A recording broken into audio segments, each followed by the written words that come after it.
오늘 아침 뉴스의 맥을 짚어드리는 시간 뉴스연구소. 오늘도 두 분의 연구위원 함께합니다. CBS 조태임 기자 그리고 김준일 시사평론가 어서 오십시오. 안녕하세요. 예, 에이펙 슈퍼위크가 이렇게 마무리가 됐습니다. 네, 맞습니다. 지난 토요일에 폐막을 했는데 네. 이제 마지막까지 긴장시킨 건 에이펙 결과물이라고 할 수 있는 이 경주선언, 이게 이뤄질 수 있을까였거든요. 네. 네, 우여곡절 끝에 이제 21개국이 합의한 경주선언이 이뤄졌습니다. 그렇죠. 이게 에이펙 의사결정 전원 동의로 이루어지기 때문에 회원국 한 명이라도 반대를 하면은 무산되는데 앞서 이제 트럼프 행정부 일기 2018년에 정상선언이 도출되지 않은 경험이 있어요. 네. 이 때문에 이번에도 이제 WTO 관련 문구를 삭제하기 원한 트럼프 행정부와 이제 중국이 부딪히면서 이 당일 폐막일 아침까지 이제 갈등을 빚었다고 하는데 극적으로 5시간 전에 이제 타결을 이뤘고 여기에 한국이 중재자로 중요한 역할을 했다는 평가가 나옵니다. 그러니까 WTO를 뭐 지지한다라는 아주 직접적인 표현은 빠지는 선에서 네, 절충이 된 거죠. 맞습니다. 그러니까 예. 미국이 반대로 자유무역 관련 문구, 뭐 WTO를 핵심으로 하는 다자간 무역 체제에 지지한다 이 표현이 빠지면서 경주선언이 좀 많이 후퇴한 거 아니냐 이런 지적이 나오긴 하거든요. 그러니까 트럼프 대통령이 워낙 다자주의나 뭐 지금 보호무역 이런 것들을 강조하기 때문에 여기에 좀 반대 입장을 좀 강하게 표명한 것으로 보이고요. 다만 그래도 이제 성과로 또 꼽을 수 있는 거는 경주선언에 이제 우리 정부가 주도한 문화창조 산업을 의제로 담은 것. 이게 문화창조 산업이 정상선언에 명시된 건 이번이 처음이라고 그래요. 하고요. 예. 또 AI 이니셔티브 관련해서도 미중 정상이 모두 참여한 이 정상급 합의문이 나온 건 처음이라는 점에서 네. 의미가 있었다 이렇게 볼 수 있습니다. 그리고 경주선언이 아예 안 나올 뻔도 했는데 맞습니다. 나왔다는 네, 자체도 네. 의미가 있어요. 네, 맞습니다. 예. 우여곡절 끝에 나왔다 이런 표현이 그래서 나오고 있습니다. 자, 이제 경주선언을 발표하는 것으로 마무리됐고 그 전에 우리가 하나 더 지켜봐야 될 것이 한중 정상회담. 네, 좀 따로 떼서 볼 필요가 있는 것 같아요. 한중 정상회담은 이제 에이펙 회담 이제 종료된 이후에 이제 네. 이날 저녁에 토요일 저녁에 한중 정상회담이 열렸는데 이 시진핑 주석이 11년 만에 한국 방문하면서 사실 이제 가장 관심인 게 한중 관계 복원이었어요. 그렇죠. 양국은 70조 원 규모의 통화 스와프 체결하고 또 한중 자유무역 협정 2단계 협정에도 속도를 내기로 했고 네. 또 최근에 좀 문제가 됐던 보이스피싱 등 이제 초국경 사기 범죄에도 공동 대응하는 등 뭐 7건의 MOU를 체결했습니다. 예. 대통령실은 시 주석이 이 대통령을 또 중국으로 초청을 하는 등 한중 관계가 전면적으로 복원이 됐다 평가를 했고 언론들 평가도 양국이 이제 관계 복원 필요성에 공감했다는 점이나 앞으로 이제 외교 문제 실마리를 풀어갈 가능성이 있다 이런 건 이제 성과로 평가하고 있습니다. 사실 11년 만에 네. 방한이에요. 중국과 그동안 관계가 좀 소원했던 걸 생각하면 첫 단추, 네, 맞습니다. 첫 단추, 네. 첫 걸음 뗐다, 물꽃 텄다. 요 정도만으로도 의미가 있습니다. 네, 맞습니다. 그러다 보니까 뭐 한술에 다 뭐가 다 풀렸어요. 이런 건 아니고 이제 남아 있는 과제들이 있죠. 네, 특히 이제 비핵화 문제와 관련해서 중국은 여전히 이제 모호한 입장을 유지했는데 네. 이재명 대통령이 북핵 문제와 관련해서 중국의 건설적 역할을 이제 요청을 했는데 시 주석은 한반도 평화와 안전을 위해 이제 노력을 하겠다 이제 원론적인 답변을 했거든요. 근데 이 배경에는 북한의 반발도 있습니다. 그렇죠. 예, 한중 정상회담에 앞서서 북한이 한국이 중국과 비핵화를 논의하는 건 개꿈이다 이렇게 좀 이제 강하게 반발했던 상황이기 때문에 네. 이런 배경도 좀 고려된 것으로 보이고요. 그리고 사실 이제 우리 입장에서 가장 기대를 모았던 건 한알령 해제잖아요. 그렇죠. 네, 근데 이 부분 관련해서 이제 큰 진척은 없었는데 그래도 이제 다만 좀 기대를 모으는 거는 그 민주당 김영배 의원이 네. 한중 국빈 만찬에 참석한 뒤 SNS에 베이징에서 공연을 하자는 우리 측 제안에 시 주석이 호응해서 왕이 외교부장을 불러서 이제 지시하는 장면이 연출됐다 밝히면서 이렇게 되면 베이징에서 공연 열리는 거 아니야 이런 기대감을 모았고요. 그 전에 이제 사전에 여러분들께 좀 설명을 드릴 것은 2016년 사드가 우리나라에 배치된 후에 한할령이다 이렇게 공식적으로 내려진 건 없지만 사실상 우리나라 이 가수들의 공연이 허가가 안 났어요. 네, 중국에서 맞습니다. 허가를 안 내주는 거예요. 뭐 소소한 팬 미팅 정도 가능한 거고 지금 대규모 행사는 못 연 지 한참 됐는데 네, 맞습니다. 이 잘하면 열릴 수 있다는 건가요? 열릴 수 있다. 이런 가능성을 이제 기대감을 키웠죠. 근데 이것과 관련해서 대중문화교류위원회는 원론적 수준의 덕담이었다. 이제 과도한 해석은 조심스럽다 그렇죠. 입장을 내긴 했는데 향후 활발한 문화 교류가 더 이뤄질 것으로 기대된다 이렇게 밝히긴 했어요. 그러니까 너무 섣불리 기대하지는 말라는 얘기를 하면서도 이제 가능성이 있다는 거는 좀 어느 정도 좀 열어둔 것으로 보입니다. 네. 근데 뭐 이게 문서가 된 거, 화가 된 거거나 그런 건 그런 아니기 건 때문에 아니고요. 너무 과도하게 당장 뭐가 열리 이렇게 풀릴 또 거다. 하면은 안 돼요. 네. 그리고 이제 마지막으로 관심이 쏠린 게 핵추진 잠수함 건조 승인 문제인데 이것과 관련해서 이제 중국이 좀 불편한 입장을 밝혔었잖아요. 네. 여기에 대해서 이제 이재명 대통령이 이 핵추진 잠수함은 이제 방어적 성격의 전력이라는 점을 설명했다고 하고요. 시 주석은 여기에 대해서 좀 유의한다라고 답한 것으로 전해졌고요. 그리고 또 관심인 게 우리가 좀 풀고 싶은 것 네. 중에 하나가 하나오션에 제해졌던 중국의 제재잖아요. 그렇죠. 이 부분과 관련해서도 좀 해결될 가능성이 높아졌다. 이제 평가가 나오는 게 지금 중국이 지난달 그러니까 미국의 조사에 협력했다는 이유로 하나오션 그 미국 자회사 5곳을 제재 대상으로 지정을 했는데 미국이 지금 중국과 무역 합의 이뤘잖아요. 네. 미 백악관이 합의문을 공개했는데 그 중국이 다양한 해운 기업에 대한 보복성 제재를 해제할 예정이라 밝혔어요. 그렇게 되면 이제 우리 하나오션 문제도 어느 정도 해결될 것이다. 이런 이제 기대가 나오고요. 네. 우리 정부 역시 한중 회담에서 그 하나오션에 대해서 생산적 논의가 있었다 밝혔기 때문에 지금 백악관 발표대로라면 이제 하나오션 그 미국 자회사 5곳에 대한 제재 조치도 풀리지 않을까 이런 예상을 하고 있습니다. 이거는 풀려야죠. 네. 되게 억울한 거죠. 하나오션 자회사들이 뭘 어떻게 했다고 거기다 같이 미국 제재하면서 같이 제재합니까? 이건 풀릴 것 같아요. 느낌이. 자, 김준일 평론가. 예. 한중 정상회담 뭐 또 전체적으로 이번 에이펙 어떻게 보세요?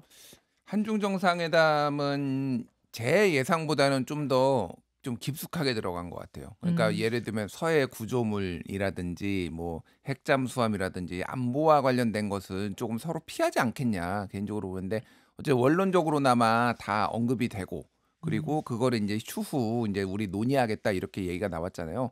그럼 한반도 비핵화를 우리 정부 쪽에서는 좀 얘기를 하고 싶었는데 그 중국에서는 좀 난색을 표했어요. 그건 아무래도 북한이 비핵화 꿈도 꾸지 마라 거의 이런 걸로 나오니까 아무래도 중국이 북한을 좀 의식한 거 아닌가. 그래서 그렇죠. 원론적으로 한반도 평화 안정을 위해 노력을 지속하겠다 이렇게 중국 쪽에서 입장이 나왔고요. 몇 개 이제 재밌는 포인트가 어쨌든 방금 얘기했던 그 한한령 문제는 그 JYP 박진영 대중문화교류위원장이 이제 직접 설득을 좀 했다라는 거예요. 그러니까 북경에서 공연 좀 하자라고 하니까 즉각에서 이렇게 돼가지고 한한령이 뭐 말씀하셨지만은 공식적으로 이렇게 한한령이 된 적도 없고 뭐 이런 상황이라서 JYP의 역할이 좀 큰 건가 그 생각도 했어요. 아니 근데 이게 지금 그 교류 한국 뭐죠? 국제문화교류위원회에서 다시 입장을 냈어요. 이거 너무 앞서가지 말아라. 맞아요. 원론적인 거다. 이렇게 조금 그래서 우리가 됐다. 다 풀렸다. 뭐 공연한다. 이렇게 얘기할 수는 없어요. 중국 입장에서는 이거를 하려고 우리가 공식적으로 한 적도 없기 때문에 공식적으로 푼다고 말하는 것도 웃긴 얘기죠. 재밌었던 게 선물을 중국 측에서 이제 샤오미 폰을 2대를 대통령한테 이재명 대통령한테 선물을 했어요. 우리는 바둑판 선물하고 중국에서는 샤오미 폰, 또 문방사우 뭐 이런 것들. 근데 그 올해 나온 버전이 아니라 작년 버전이래요. 그게 샤오미 폰이. 근데 왜 이렇게 했느냐. 또 사실은 샤오미는 약간 보급형이고 중국에서는 화웨이가 좀 더 고급형이에요. 그러니까. 근데 화웨이는 지금 미국의 제재를 받고 있어요. 그러니까 이제 뭐 민감하니까 샤오미는 우리나라에서도 많이 쓰니까 보급형으로 이제 선물했는데 작년 거를 준 거는 작년 거에는 한국 부품이 많이 들어가 있대요. 삼성전자 디스플레이를 LG전자 디스플레이. LG인가요? 삼성도 쓰고 있는 걸로 제가 알고 있는데. 아니, 그러니까 이게 좀 말이 좀 헷갈렸는데 LG 거가 들어있다라고 했는데 아마 삼성 게 들어가 있을 거예요. 제가 알기로는 삼성이에요. 삼성 디스플레이를 쓴 샤오미 폰을 선물한 겁니다. 네, 맞습니다. 근데 이제 대통령이 이거 통신보안은 잘 되는 거냐? 이재명 대통령이 이제 아마도 해킹이나 뭐 이런 문제가 있으니까 그러니까 백도어 확인해봐라 이런 식으로 시진핑 주석이 이제 얘기를 해서 약간 민감한 문제인데도 그러니까 이거를 농담으로 건넨 건데 사실 정색을 하고 받아들였으면 정말 쎄할 뻔했습니다만 농담을 농담으로 잘 받아들이면서 웃으면서 넘어간 거예요. 그래서 한중 정상회담은 결국은 이제 2014년에 있고 11년 만인데 그때는 공동 성명이 나왔거든요. 근데 이번에는 이제 야당에서도 얘기를 하는 게 공동 성명도 못 나오는데 이게 지금 제대로 된 거냐 이렇게 비판을 하고 있는데 공동 성명까지 이번에는 뭐 한일도 그렇고 한미도 그렇고 한중도 그렇고 다 공동 성명이 나오기까지는 아직은 좀 무르익지가 않았다 이렇게 보는 것 같아요. 그래서 이제 네. 우호 관계를 좀 한 것 같고 전체적으로 보면은 뭐 굉장히 뭐 사람마다 좀 다르겠지만 저는 뭐 높게 평가합니다 이번에. 왜냐하면은 좀 어려웠던 문제들을 다 해결을 했거든요. 한중 관계도 좀 까다로웠고 한일도 뭐 만만치 않았고 그러는데 특히 한미는 정말 저는 뭐 개인적으로 과제가 많이 남아있지만은 남아있고 굉장히 잘했다고 보고 미국의 재무부 출신 카터 행정부와 포드 행정부에서 재무부 국제무역 투자정책 부처관보를 한 게리 허프바워 피터슨 국제연구소 선임 연구원이 한국에 굉장히 이거 분할 투자한 거 굉장히 현명하게 잘했다. 뭐 이런 것도 지금 보도로 나온 바 있습니다. 자, 제가 말씀드렸다시피 이제 첫 단추, 첫 걸음, 그리고 다자 회의를 우리가 성공적으로 이끌었다는 점에서 높이 평가할 만하지만 과제는 남아 있다. 그 과제들은 뭔지도 이제 우리가 잘 챙기면서 마무리를 잘하면 될 것 같아요. 이 이야기는 잠시 후에 박원곤 교수 그리고 2부에는 정치 맛집 정치인들과 함께 다각적으로 더 논의를 해보죠. 두 번째 이슈 넘어갑니다. 네, 다시 사법개혁 드라이브. 예, 굵직한 외교 일정이 막을 내리자마자 정치권은 다시 사법 리스크 공방에 불이 붙었습니다. 네. 일단은 대장동 관련한 1심 재판이 금요일에 나왔고요. 네. 판결이 나왔고 민주당이 주말 사이에 재판중지법 재추진 의사를 밝힌 거죠. 네, 맞습니다. 재판중지법이란 그러니까 현직 대통령의 형사재판 중단을 명분화하는 형사소송법 개정안인데 앞서 이제 지난 6월에도 이 법안이 이제 쟁점화됐다가 수면 아래로 내려갔었어요. 그때도 뭐 이재명 대통령 방탄 법안 아니냐 이런 논란이 있어서 수면 아래로 내려갔었는데 네. 이게 이제 당 차원에서 이 법이 좀 필요하다 하면서 추진을 하는 상황입니다. 그 민주당 박수현 수석 대변인이 어제 국회에서 기자 간담회를 열었어요. 이제는 사법개혁 공론화에 집중해야 할 시간이다. 자, 그 부분은 직접 듣겠습니다. 네, 맞습니다. 네. 이제 사법개혁 공론화에 집중해야 할 시간입니다. 7대 사법개혁안에 더해 소위 재판중지법에 대한 논의도 불가피한 현실적 문제가 된 느낌입니다. 이제부터 민주당은 재판중지법을 국정안정법, 국정보호법, 헌법 84조 수호법으로 호칭할 것입니다. 예, 재판중지법, 그러니까 현직 대통령의 이제 형사재판을 중단하는 걸 아예 그냥 법으로 네.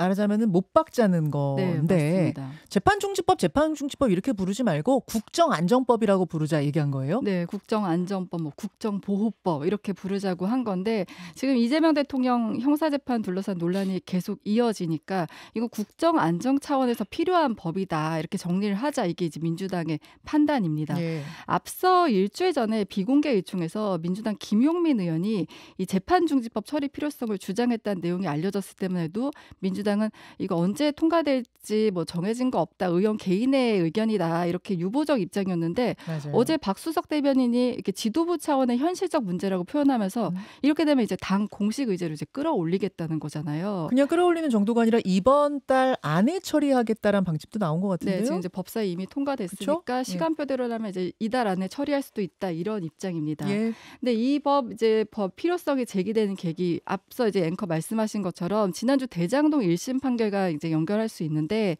그 1심 판결에서 그 법원이 유동규, 김만배 등 이 대장동 민간업자들에게 8년 내 중형을 선고를 했어요. 네. 그래서 여기서 어떤 얘기를 했냐면 성남시장은 유동규 등과 민간업자 유착이 어느 정도인지 모르는 상태에서 비교적 자유롭게 수용 방식을 결정할 수 있었던 것으로 보인다라고 했는데 민주당은 이 성남시장이 유착이 어느 정도인지 모르는 상태에서 결정했다. 이 대목에 주목을 하는 거예요. 예. 그러니까 이재명 대통령의 배임 기소는 이제 검찰이 무리하게 조작 기소했다. 법원이 그걸 인정했다. 이렇게 주장을 하는 겁니다. 그리고 이에 앞서서 지난달 20일에 이제 법사위 국감에서 네. 김대웅 서울고등법원장이 이 질의 이재명 대통령에 대한 재판 재개가 가능하냐 이런 질의가 있었는데 여기에 대해서 이론적으로도 가능하다. 불가능한 건 아니다. 이렇게 답하면서 현직 대통령 재판 중지한 내용의 이 형사소송법 개정을 좀 추진해야 된다. 이런 필요성이 좀 제기가 됐었어요. 자, 그러니까 판결에 좀 다시 집중을 해볼게요. 그러니까 유동규 씨 징역 8년 나왔고 김만배 씨 징역 8년 나왔고 나머지 사람들도 뭐 5년 뭐 이렇게 받았는데 거기서 이제 판결문에 뭐라고 써 있느냐가 중요한 거잖아요. 민주당에서 주목하는 건 지금 말씀하신 대로 이 성남시장은 유동규하고 민간업자들이 얼마나 유착돼 있는 건지를 모르는 상태였다라고 말한 네. 부분에 주목을 한 거고, 반면에 국민의힘에서 주목한 부분은 유동규 판결문 중에 이렇게 써 있어요. 성남시 수뇌부가 주요 결정을 하는 데 있어서 민간업자들과 의견을 조율하는 등 중간관리자 역할을 담당했다. 그러니까 유동규는 중간관리자였고 성남시 수뇌부가 주요 결정을 했다. 이 부분에 주목을 하면서 결국은 성남시장이 결정적 역할을 했다라고 네. 재판부가 본 거 아니냐라고 네. 국힘은 해석하는 거고요. 맞습니다. 국민의힘은 이제 성남시 수뇌부 결정이 이뤄졌다. 이 점 때문에 이재명 대통령이 공범으로 지목된 거 아니냐. 그러니까 빨리 재판을 재개해야 된다. 이런 주장입니다. 그러니까 같은 판결문을 놓고 지금 다른 해석이 나오는 네, 겁니다. 그러니까 같은 판결문에 그 판결문 일부를 이제 각각 발췌를 해서 다르게 해석을 하고 있는 상황인 거죠. 예. 국민의힘은 뭐 당장 이거 방탄 입법이라고 반발을 하고 있고요. 송원석 원내대표도 지금 헌법 84조에서 이미 형사소추 금지돼 있는데 굳이 별도법을 만드는 건 상충되는 것이다. 이렇게 반대를 하고 있고요. 그리고 한동훈 전 국민의힘 대표가 어제 SNS에 이 재판중지법을 국정보호법, 국정안전법으로 하겠다는 거 이거는 계엄령을 계몽령으로 부르는 것과 뭐가 다르냐 이렇게 꼬집기도 했습니다. 네.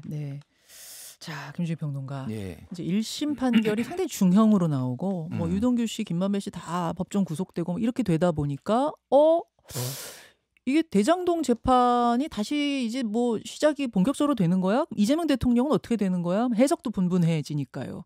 이러면서 나온 게 국정안정법, 이른바 재판중지법 요건 것 같아요. 요 흐름이에요. 예, 그러니까 일단 재판 잘 설명해 주셨는데 좀 묘하게 나왔어요. 그러니까 이게 예. 재판부가 저는 고심을 엄청 했구나라는 건데 일단 뭐 다른 거를 떠나가지고 이렇게 얘기를 했어요. 이 김만배 씨 등한테 특혜를 주면서 공사가 확보했어야 할 4,054억의 상당의 이익이 민간에 돌아갔다. 이게 이제 법원의 판단이거든요. 네.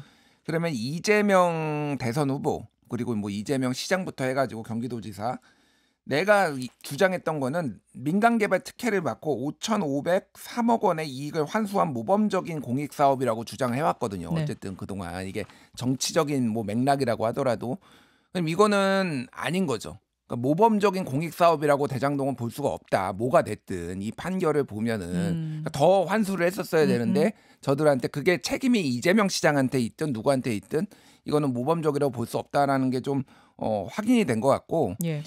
그러니까 이게 두 가지인 것 같아요. 그러니까 주요 결정 상황을 이제 성남시 수뇌부 거기에 이재명 대통령이 들어가니 근데 이제 빠져나갈 그러니까 이게 몰랐을 수도 있다라는 거죠. 그러니까 몰랐을 수도 있다라는 거는 재판부의 원론적인 거예요. 그러니까 왜냐하면은 그거를 재판부가 이거를 지금 재판을 하는 게 아니잖아요. 이 재판부는 몰랐을 수도 있고 알았을 수도 있다 사실. 그러니까 이거는 진짜 고심 많이 했구나 재판부가. 근데 아하. 결국은 이거는 정쟁으로 갈 수밖에 없는 각자 해석할 수밖에 없는 유리한 대로 해석할 수밖에 그러니까요. 없는 그런 상황이 돼버렸어요. 그러니까 지금 문구들을 다 네. 판결문에 있는 문구거든요. 두 가지가 다 어디에 방점을 찍느냐에 따라서 해석이 완전 달라질 수 있는. 그래서 이제 재판중지법, 뭐 국정안정법이 이제 진행이 되는 게 사실은 지금 재판부는 그러니까 전체적으로 사법부는 다 재판을 중지한 상황인데 네.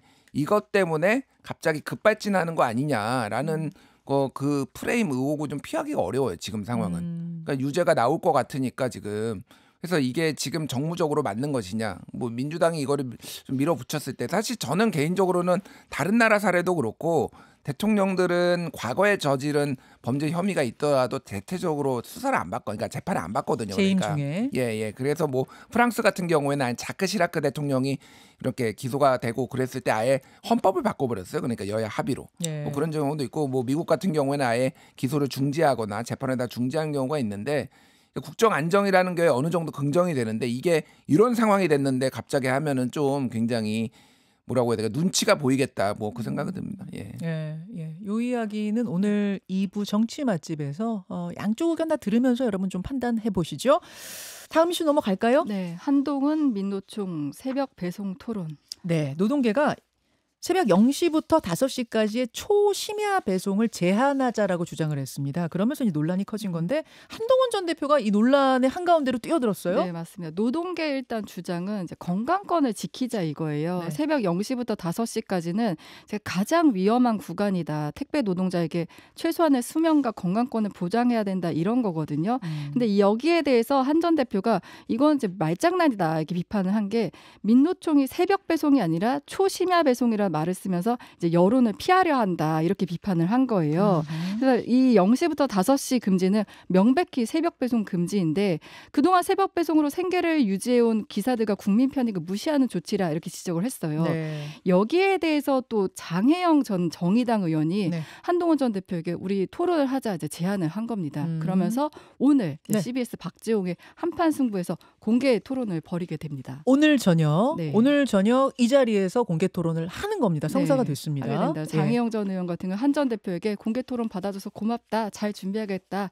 이렇게 얘기를 한 상태입니다. 이게 사실은 국민들 삶하고도 연결되는 문제고 네. 또 노동자들의 삶과도 연결되는 문제여서 토론 여러분 잘 듣고 이 부분도 한번 판단해 보시죠. 두 분 수고하셨습니다. 감사합니다. 김현정의 뉴스쇼는 시청자 여러분의 참여를 기다립니다. 구독과 좋아요, 댓글 잊지 않으셨죠? 알림 설정을 해두시면 평일 아침 7시 10분 실시간 라이브도 참여하실 수 있습니다.